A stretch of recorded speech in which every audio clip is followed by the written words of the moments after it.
Yo, what's going on, guys? It's Houston Sports Talk back in the video today, and we are going to be talking about the LA Clippers Brooklyn Nets game. I do not really do a lot of post games when for basketball when it is not included with the Houston Rockets. But I was not planning on doing my NBA recap where I talk about all the basketball games from today, which I've been doing almost every day now, but I'm not going to be doing that tonight. And I just had to talk about the performance that this young kid, Cam Thomas, had tonight. I had the pleasure to talk and give my analysts about Cam Thomas and his performance the other night. This kid is special, and I think that now he's starting to finally get a chance and get some really good minutes in this league. I think that it's gonna sky's the limit for Cam Thomas. Obviously, it did not come in for a win for the Nets tonight. They did not. I mean, they played pretty good against a Clippers team, a healthy Clippers team. So I mean, that's not disappointing. Almost won. But man, Cam Thomas, second-year player in the last two games, 91 points, 47 tonight, 44 the other night against Washington, and just great basketball being played by this young kid, Cam Thomas. So, yeah, I mean, the Nets still without KD. Neither Dorian Finney-Smith or Spencer Dinwiddie have joined their team yet, obviously. I mean, that deal was just made official today. And who even knows if Spencer Dinwiddie's going to stay in that, because there's rumors that he's going to be traded. So in that case, I'm just this Nets team. If Cam Thomas keeps playing like this, does KD might want to consider seeing what this Nets team can do once Dinwiddie and Finney-Smith join the team and KD returns, because I'm not going to say this Nets team has a shot to make the finals, because of course it doesn't. Of course they don't. But I don't think that KD will be traded, because the amount of time that the Nets had to trade KD, I just don't think it is possible for the Nets to trade KD this offseason.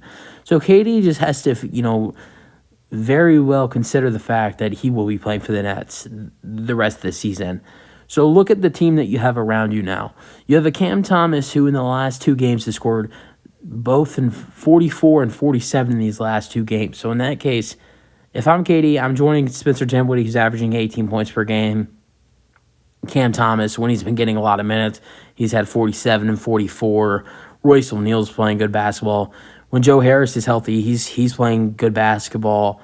TJ Warren, U2 Watanabe. List goes on of some of the good players. Also, Nets might make some moves some other moves at the deadline.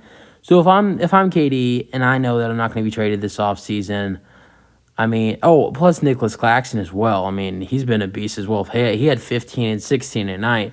So if I'm KD, I know that I'm not going to be traded this season, this deadline. They have 2 days to trade him. He's not going to be moved. So I stay with the Nets, just the regulars, and then I request a trade as soon as that last playoff game ends. The next day, you request a trade. But great performance by Cam Thomas. This kid is really special, and he did it all night. He shoots well, plays well, good playmaker, great at drawing from the free throw line. Just an all-around great performance by the youngster. But I hate to make excuses, but a lot of minutes were given to him tonight, and he was very well trusted tonight. He was given almost 40 minutes, 39 minutes. But in that 39 minutes, he very well executed for the Brooklyn Nets, scored 47 points, 10 free throws knocked in out of 11, 7 for 11 from the three-point line, and 15 for 29. So, yeah, he's taking a lot of shots for the Brooklyn Nets. I think he will become a huge part of this Nets offense after Kyrie is gone now. So I think it's really excited. And this other guy, Amon Summer, who has played really well this season, when Kyrie was playing. Now Kyrie's gone. He's had some 2 good games in a row. I don't remember. He wasn't in the 20s in his last game, but tonight he has 23, 3 for 3 at the free throw line, 9 for 17. Great game from him. Like I said, Claxton had 15 and 16. Royce O'Neal has 15, and TJ Warren had 8. By the way, Clippers did beat the Nets 124-116. Leading scorer for the Clippers, you have Kawhi with 29. Paul George with 29, Kawhi with 24, 19 for Zubac, 12 for Terrence Mann, 14 for my favorite for sixth man of the year, Norman Powell with 14 points, and then 12 points for Reggie Jackson, 3 for Luke Kennard. Robert Covington at DMP, possibly will he be traded this? Could he possibly be traded this season? I don't know. I think this trade deadline, I think he might be traded, but we'll see. That's it. That's really it for the video. You guys let me know your thoughts on the play of this kid, Cam Thomas, because he definitely looks really good. I'm really excited to see what he's got for us in store. You guys let me know your thoughts, and that's it for the video. Hope you guys enjoyed. The Nets do lose, though, 116 and 124, despite Cam Thomas's 47 points. And then the 44 points that he dropped on was Sun. Wait a second. Oh, he had 44 yesterday. Okay, that's on a different level now that I think about it. He scored. That's in 2 nights in a row. I mean, yesterday he has 40. Oh wait, never mind. I'm tripping because that was on Saturday. That was before. Yeah, he scored. That wasn't last night. That was not yesterday. That was on Saturday when he scored 44 against the Wizards. Because in my thought, I was thinking for a minute there that he scored 44 after Kyrie was traded, but he scored the 44 before Kyrie was traded, and he scored the 44. It was the first game after Kyrie requested his trade and was sitting out. But for a minute there, I was thinking that he scored the 44 after Kyrie was traded. So and if he did, then that would have been 2 40-point games on a back-to-back. Which if someone did that, that'd be really incredible. But I mean, it doesn't matter, how long the games were in between.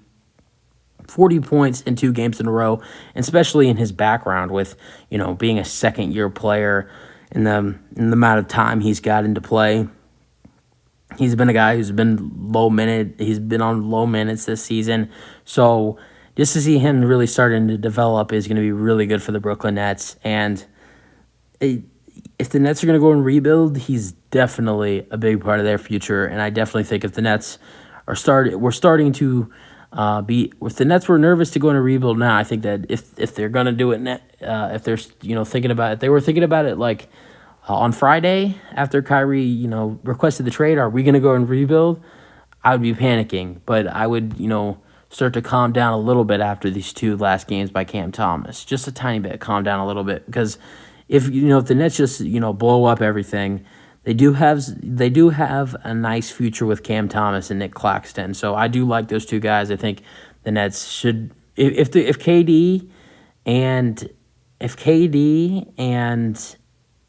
well, Kyrie's already been gone, but if KD requests a trade, I do think you should get someone really good for KD, and then team him up with Cam Thomas and Claxton and all their other players. And I think it should take the Nets some time, but I think eventually they become pretty good. But you guys, let me know your thoughts on the game today as the Clippers beat the Brooklyn Nets 124-116.